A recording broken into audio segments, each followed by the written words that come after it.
Voici à présent un rêve, ou presque un rêve. Une start-up française a développé une technique qui permet de faire pousser des diamants. Elle arrive à les fabriquer en 3 à 6 semaines, alors que dans la nature, vous le savez, cela exige des dizaines de millions d'années. Comment est-ce possible? Jean-Marie Bagayoko et Bruno Chastanier ont percé le secret.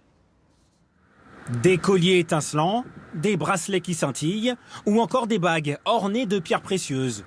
Aussi surprenant que cela puisse paraître, tous ces diamants ont été créés par l'homme. Des diamants synthétiques qui bouleversent l'industrie de la joaillerie. Paris, place Vendôme. Dans cette bijouterie, vous ne trouverez aucune pierre naturelle. À l'œil nu, impossible de faire la différence. Expliquez-moi, parce que là, moi, je vois pas la différence entre un vrai diamant et un diamant de synthèse. Mais c'est normal, il n'y a pas de différence.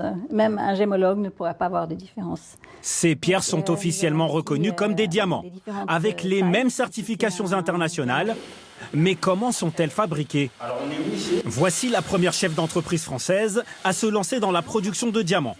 Et tout commence avec cette petite plaque de carbone. C'est des monocristaux en plaques. On les dépose dans cette phase lumineuse qui est un plasma.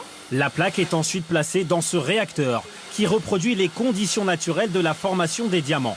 Plus de 1000 degrés ainsi que du méthane et de l'hydrogène pour recréer une forte pression. Exactement comme sous la Terre, à 200 km de profondeur. C'est un autre moyen d'obtenir du diamant. Et le diamant, c'est exactement le même que ceux qu'on trouve sous le manteau terrestre. Des diamants présentés comme éco-responsables. Car pour les faire pousser, nul besoin d'aller au bout du monde ou de creuser des mines.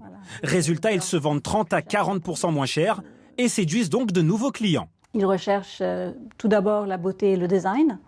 Et il y en a beaucoup qui, en fait, normalement, n'auraient pas acheté un diamant. Ce type de produit ne représente que 2% du marché français.